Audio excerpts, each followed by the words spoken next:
Okay so hello, जय हिंद, नमस्कार, वंदे मातरम। सो I think आप सब बढ़िया होंगे। सो अभी बज चुके हैं रात के 11 और यही हमारा टाइम है वीडियो शूट करने का, क्योंकि सुबह तक अपलोड करनी है। एंड तो पहला क्वेश्चन देखिए, ऊपर स्क्रीन के ऊपर दिखाई दे रहा होगा। ठीक है, हिंदी में क्वेश्चन है बट डोंट वरी, मैं आपको इंग्लिश में भी एक्सप्लेन कर दूंगा।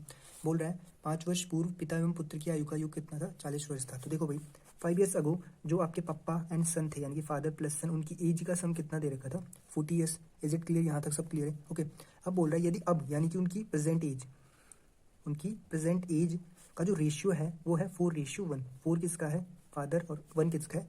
सन, यानी कि बेटे जी का। ठीक है, अब ध्यान से देखो, मैं आपसे पूछ रहा हूँ 5 साल पहले, 5 year अगो, ठीक है, सपोज करो आपकी एज 10 year रही होगी। आज के दिन आपकी एज कितनी है? भैया 5 साल पहले आपकी एज 10 थी, 10 years थी। आज के दिन आपकी एज कितनी होगी? आप कहोगे भैया ये भी कोई पूछने वाली बात है, हम 5 बढ़ गए होंगे तो 15 हो गई होगी। तो इन द सेम केस मैं भी आपसे यही पूछने वाला हूँ कि अगर 5 years अगो जो फादर और सन की एज का सम 40 था, क्या आज के दिन भी वो 40 होगा? नहीं होगा। क्यों? क्योंकि फादर भी आज से 5+ हो गए होंगे और सन भी आपके 5+ हो गए होंगे। यानी कि अगर ओवरऑल देखा जाए तो उनका सम कितना बड़ा होगा? 5+5 10। अगर मैं 40 में 10 ऐड कर दूं तो कितना हो जाएगा? 50। आई थिंक यहाँ तक कोई दिक्कत नहीं होनी चाहिए। 50 कैसे आया? ठीक है, अब हमें ये रेशियो दे रखा है, अब आपको पता होना चाहिए रेशियो से हम कैसे बनाते हैं इन क्वेश्चंस को। देखो, अब सीधे उड़ाएंगे इस तरह के क्वेश्चंस को। ध्यान से देखो, रेशियो दे रखा है हमें 4:1। ठीक है, और हमारे हिसाब से क्वेश्चन में दे रखा है इनका सम 50। लेकिन अगर हम अपने हिसाब से मान ली कि मान दो कुछ टाइम के लिए कि आपका जो फादर की एज है वो है 4 year और जो उनके बेटे की एज है वो है 1 year। ठीक है, दोनों का सम करो तो 4 और 1 कितना हो जाएगा? 5। तो हमारे हिसाब से 5 आ रहा है इनका क्या सम। लेकिन सम तो कितना दे रखा है? 50। बताओ ये कितना टाइम्स है? 10 टाइम्स। यानी कि हर वो चीज़ 10 टाइम्स होगी जो पूछी गई है। क्या पूछी है? अगर पापा की एज पूछी है वो 10 टाइम्स, यानी कि 10 4 जा 40। और अगर बेटे की एज पूछी है तो ये भी 10 टाइम, यानी कि 10 1 जा 10। बस हो गया। किसकी एज पूछी थी? ध्यान से देख लो। हाँ, पिता की वर्तमान आयु, तो पप्पा जी की कितनी आ गई? 40। 40 आपका ऑप्शन नंबर कितना है? ऑप्शन में ही नहीं है। ठीक है, तो 4 हो जाएगा इनमें से कोई नहीं। ठीक है, ओके। नेक्स्ट क्वेश्चन देखो क्या बोल रहा है। एक क्वेश्चन दे रखा है, यदि, अभी दिख रहा है ना? ओके, ध्यान से देखो, इफ 4 की power x is equals to under root 2 की पावर 3y। ध्यान से देखना क्वेश्चन को। थोड़ा सा भी अगर आंखें स्क्रीन से अलग की तो मतलब सब भूल गए। ठीक है, मैंने क्या किया, स्क्वायरिंग बोथ साइड, इसकी वैल्यू पूछी। ठीक है, मैंने इसका स्क्वायर कर दिया और इस पूरे वाले का भी स्क्वायर कर दिया। ठीक है, स्क्वायर से होगा क्या? ये हो जाएगा 5 की पावर, सॉरी 4 की पावर, और ये x जब 2 से मल्टीप्लाई होगा ये हो जाएगा 2x इज इक्वल्स टू, इस स्क्वायर से ये स्क्वायर रूट कट जाएगा। पता है ना कैसे कटेगा? इस स्क्वायर रूट का मान होता है, यानी कि इसकी वैल्यू होती है 1/2। 2 से 2 कैंसिल, खत्म। यहाँ आ गया 2 की पावर 3y। ठीक है यार, आज पता नहीं बोलते टाइम सांस अजीब सी हो रही है, थकान सी लग रही है। ठीक है, ओके। 4 को क्या मैं 2 की पावर 2 लिख सकता हूँ? आप बोलेंगे बिल्कुल सर। और इस पूरे की पावर कितनी है? 4 को लिख सकता हूँ 2 की पावर 2, और इस पूरे की पावर है हमारी 2x। इस पूरे की पावर कितनी है? 2x। तो और इज इक्वल टू इधर साइड क्या है? 2 की पावर 3y। अब इसको फिर से सॉल्व कर दो, ये आपस में मल्टीप्लाई हो जाएंगे तो हो जाएगा 2 की पावर 2 2 जा 4x इज इक्वल टू 2 की पावर 3y। मैंने सब, एक सेकंड, आपको दिखा नहीं क्या? ये आ गया। ठीक है, इतना दिखा। मैंने ये सब इतना क्यों किया? क्योंकि मुझे किसी भी हालत में इनके बेस सेम बनाने थे। जैसे हमने बेस सेम किया तो अकॉर्डिंग टू आपका लॉ या फिर रूल बोल लो, जब भी हमारे दो बेस सेम हो जाते हैं तो उनकी पावर्स आपस में इक्वल हो जाती है। यानी कि पावर्स बोले तो क्या क्या पावर्स हैं? ये हो जाएगा आपका 4x is equal to 3y।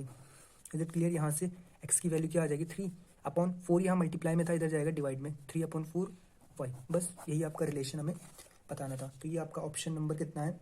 पहला ही ऑप्शन सही है। ठीक है, आई होप यहाँ तक सब क्लियर हो गया होगा। ठीक है, ओके। नेक्स्ट क्वेश्चन देखो क्या बोल रहे हैं। ओके, नेक्स्ट क्वेश्चन बोल रहे हैं राम, यानी कि राम और श्याम की आय का अनुपात। और यहाँ पे मैं लिख लेता हूँ, श्याम की आय का अनुपात कितना दे रखा है? इन्होंने दे रखा है 7:17, 7:17 है। तथा श्याम और सोहन, ये श्याम और यहाँ पे एक और बंदा आ गया इनके साथ, सोहन। श्याम और सोहन की आय का अनुपात कितना दे रखा है? ये दे रखा है आपका, ये भी 7:17, 7:17। अब देखो ऐसे सॉल्व कैसे करते हैं। ठीक है, सबसे पहले हमें इनको, क्योंकि हमें इनको कंबाइन करना होगा। ठीक है, कंबाइन कैसे होगा? ध्यान से देखो, इसे बोलते हैं कब्जा मेथड, सबसे बेस्ट मेथड। ये यहाँ पे जगह खाली है तो ये 7 इसका पड़ोसी इसकी जगह ले लेगा, और ये यहाँ पे जगह खाली है, ये 17 इसकी जगह ले लेगा। कुछ नहीं करना, इनको आपस में मल्टीप्लाई कर दो। 7 7 जा 49 एंड 17 7 जा कितना होता है? 17 7 119 एंड 17 का स्क्वायर कितना होता है? ये होता है आपका 289। ठीक है, अगर कैंसिल आउट हो रहे तो कर दो, वरना ज़रूरत नहीं है, इतने में ही हो जाएगा। ठीक है, अब ध्यान से देखो, इससे आगे हमें क्या पूछ रहा है। यदि राम की आय कितनी दे रहा है ये 490 हो। राम, हमारे हिसाब से ये इनकी आय का अनुपात है, रेशियो, ठीक है। हमारे हिसाब से जो राम की आय है वो है 49, लेकिन हमें यहाँ दे रखा है कितना 490। कितने टाइम्स है 10 टाइम्स है। पता चला रेशियो का खेल, यानी कि हर वो चीज़ 10 टाइम्स होगी जो पूछी गई है। क्या पूछा है, सोहन क्या है, सोहन का हो गया भाई ये, इसको भी कर दो 10 गुना तो कितना हो जाएगा 2890, बस ये आंसर हो जाएगा। कहाँ पे आपका आंसर 2890, ऑप्शन 2 बी आपका सही हो जाएगा। आई होप यहाँ तक कोई दिक्कत नहीं होनी चाहिए। येस और नो, बिल्कुल सर, ठीक है भैया, नॉट सर, ठीक है। ओके, नेक्स्ट क्वेश्चन देखो।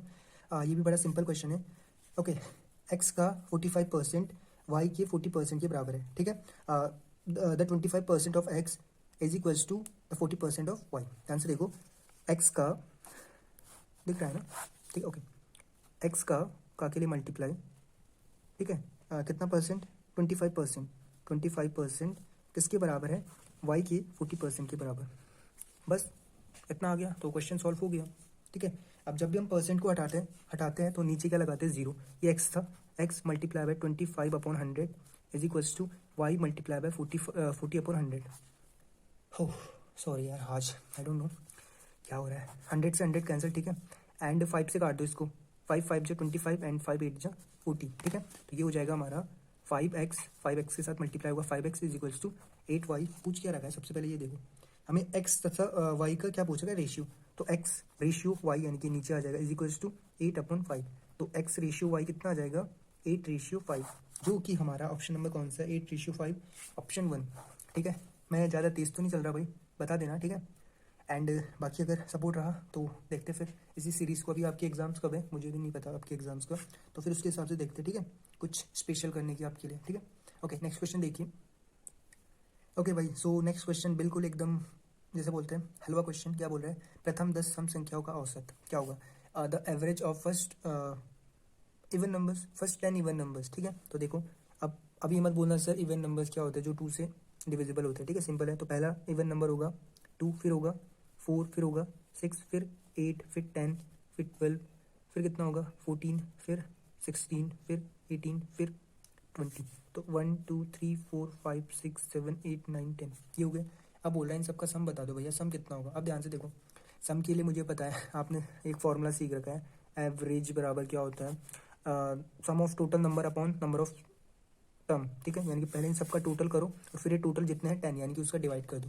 इसकी कोई ज़रूरत नहीं, एवरेज का मतलब होता है बीच वाला नंबर। ध्यान से देखो, यहाँ पे बीच वाला नंबर कुछ आ रहा है, इधर से एक आटा, इधर से एक आटा, इधर से एक आटा, इधर से एक आटा, इधर से एक आटा, इधर से एक आटा, इधर से एक आटा, इधर से एक आटा, इधर से एक आटा, इधर से एक आटा। अब आप बोलोगे भैया यहाँ पे तो बीच में कुछ बचा नहीं। अरे भैया 10 और 12 के बीच में कुछ बचा, क्या बचा 11। तो आपका इसी का आंसर क्या हो जाएगा 11। या फिर अगर आपको यहाँ पे समझ में नहीं आया तो सम होता है आपका फर्स्ट वाले और लास्ट वाले को जोड़ के आधा कर दो, कुछ नहीं करना। तो फर्स्ट और लास्ट यानी कि 2 + 20/2 कर दो। तो 20 + 2 22/2 इज इक्वल्स टू 11। बस इससे ज़्यादा मैं नहीं बता सकता, इससे सिंपल तरीका आई डोंट थिंक कि आपको पता रहा होगा, ठीक है। इतना क्लियर है, यस और नो, ठीक है। ओके, अब नेक्स्ट क्वेश्चन देखिए। नेक्स्ट क्वेश्चन क्या बोल रहा है, बोल रहा है दी गई भिन्नों में से सबसे बड़ी भिन्न कौन सी है, ठीक है। बोल रहा है in this given fraction find largest fraction, ठीक है। ओके, फ्रैक्शन क्या दे रखी है, फ्रैक्शन है पहली 2/3, दूसरी है 4/5, उसके बाद है 3/8, उसके बाद है 1/2।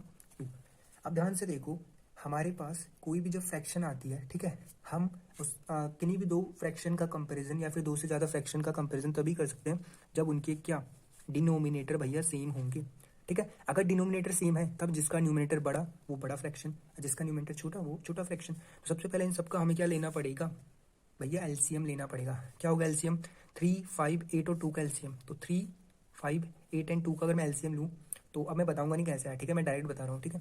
इनका एलसीएम होता है आपका 5 3 15 और 15 8 जा कितना होता है 15 8 120, तो 120 होता है इनका एलसीएम, ठीक है। तो अब ध्यान से देखो, हमें हर किसी को 120 बनाना है, हर किसी को हमें क्या बनाना है 120 बनाना है। कैसे बनाएंगे, ध्यान से देखो जनाब, क्या करोगे।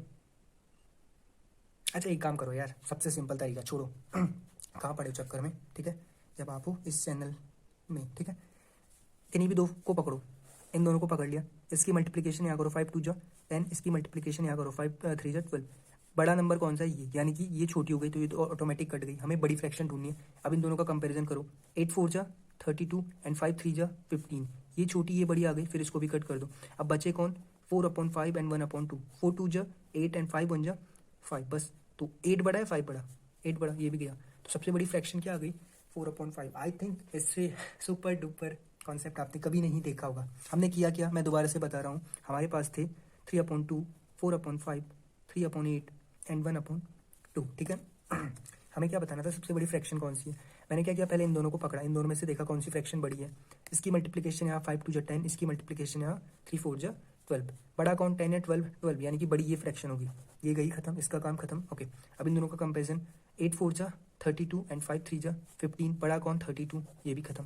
लास्ट में बचा 4/5 एंड 1/2, 4 2 जा 8 एंड 5 1 जा 5, 8 बड़ा, तो ये भी गया, यानी कि सबसे बड़ी फ्रैक्शन आ जाएगी 4/5। बस, बाकी और कुछ नहीं करना, उनको छोड़ो, वो एलसीएम वगैरह का चक्कर, ठीक है। आई होप यहाँ तक सब क्लियर हुआ होगा, एंड आई थिंक इससे ज़्यादा मैं वीडियो नहीं बना पाऊंगा, क्योंकि भाई थोड़ी सी मुझे नहीं लग रहा मैं कंफर्टेबल हूँ, ठीक है। ओके, एक और क्वेश्चन देख लो यार, बड़ी सिंपल सिंपल क्वेश्चन दे रखे हैं, ठीक है। ओके, ध्यान से देखो, बोल रहा है, अभी क्लियर है ना, यहीं पे साइड में लिख लूँ, कोई दिक्कत तो नहीं होगी ना। ओके, समझने वाले समझ जाएंगे, बाकी हम क्या ही बोलें, ठीक है। ओके, वो लिख रखा है √b = 4a, तो find the value of a² / b, ठीक है। तो अब इसको रहने दो, इसकी वैल्यू निकालनी, आप इन दोनों का स्क्वायर कर दो, ठीक है। जब स्क्वायर रूट ऑफ b का स्क्वायर करोगे, यानी कि √b का स्क्वायर करोगे, तो b बचेगा भैया, स्क्वायर रूट से स्क्वायर रूट कट जाएगा, ठीक है। एंड 4a का स्क्वायर करोगे तो 4 का स्क्वायर कितना होगा 16, एंड a का स्क्वायर कितना होगा a²। हमें निकालना है a²/b, यानी कि a² इस b को ले जाना है इधर, ठीक है। तो ये क्या होगा, ये हो जाएगा आपका a²/b, b तो आ गया नीचे, यानी कि यहाँ b के साथ क्या मल्टीप्लिकेशन में था 1 × b था, ठीक है। तो 1 तो यहाँ रह गया और 16 को ले गया मैं नीचे, तो 16 आ गया डिवाइड में। तो a²/16 = कितना हो जाएगा a²/b बराबर क्या हो जाएगा 1/16। आई थिंक ये आपका ऑप्शन नंबर सी, यानी कि 3। बोलो भाई, इतनी बात आई समझ में, अरे आई कि नहीं आई भैया, कोई तो बोल दो, ठीक है। ओके, एक और क्वेश्चन, अगर थोड़ी सी जगह बची है, सिंपल है, बोल रहा है 180 का मतलब आपको पता होता है मल्टीप्लाई, या फिर इंग्लिश वालों में आएगा कितना 17 सही 2/3 ऑफ 180, तो ऑफ का मतलब वहाँ मल्टीप्लाई होता है, ठीक है। और इसका पूछ रखा है 17 सही 2/3, ठीक है, एंड धन 480 का 1/4, ऑफ का मतलब वही मल्टीप्लाई, ठीक है। ध्यान से देखो, दिख रहा है कि नहीं दिख रहा, ओके, अभी तो क्लियर है। ओके, इसको अगर मैं सिंप्लीफाई करता हूँ, इन दोनों का मल्टीप्लाई करते हैं, ये ऐड करते हैं, तो 17 होता है 51, 51 में अगर 2 ऐड करूँ तो ये होगा 53, ठीक है। तो 180 मल्टीप्लाई बाई 53/3 धन ये हो जाएगा हमारा 480/4, ठीक है। 3 से मैंने 180 को काटा कितने टाइम्स 60 टाइम्स, 4 से 48 को काटा, 4 से 48 को काटा कितने बार 12, तो 120 बार। तो ये हो जाएगा हमारा, क्लियर है, ये हो जाएगा 60 मल्टीप्लाई बाय 60 मल्टीप्लाई बाय 53 और प्लस 120, तो ये कितना हो जाएगा, ये हो जाएगा हमारा, बाकी आप देख लेना है कैलकुलेशन करके, आई थिंक यहाँ पे जगह नहीं बची ना। ओके, ये हो जाएगा आपका 0 तो एज इट इज रहेगा, 3 6 18, 1 3 6 5 30 और 1 31 धन 120 ऐड कर दो, इसमें कितना हो जाएगा 0 + 0 0 8 और 2 10, 2 और 1 3 एंड 3 और 1 4, तो 4300 हमारा इसका राइट आंसर हो जाएगा, ठीक है। 4300 या 3300, 4 कहाँ से आ गया, ये यहाँ से देखो 0 का 0, 8 + 2 0 10 0 1 कैरी 1 1 1 3 एंड 3, तो 3300 कहाँ यार आशु, ठीक है। तो कितना आ गया ऑप्शन 4, ठीक है, देख लेना। एंड बाकी आई थिंक कल मिलते हैं, ठीक है। एंड आई होप आपको सब समझ में आया होगा, ठीक है। सो बाकी और बस ठीक है, इतना ही। बाकी फिर देखते हैं कैसी लगी क्लास, बता देना कमेंट में। एंड भाई बाकी आप खुद देख लेना, अगर और क्लासेस चाहिए तो बता देना मुझे कमेंट बॉक्स में, मैं आपके लिए ऐसे ही रेगुलर क्लासेस ले आऊँगा। एंड चलते भाई, मुझे भी नींद आ रही है। कितने बज गए, रात के बज गए 11 कितना 50 हो गया, ठीक है। Okay, have a good day, good night and bye bye.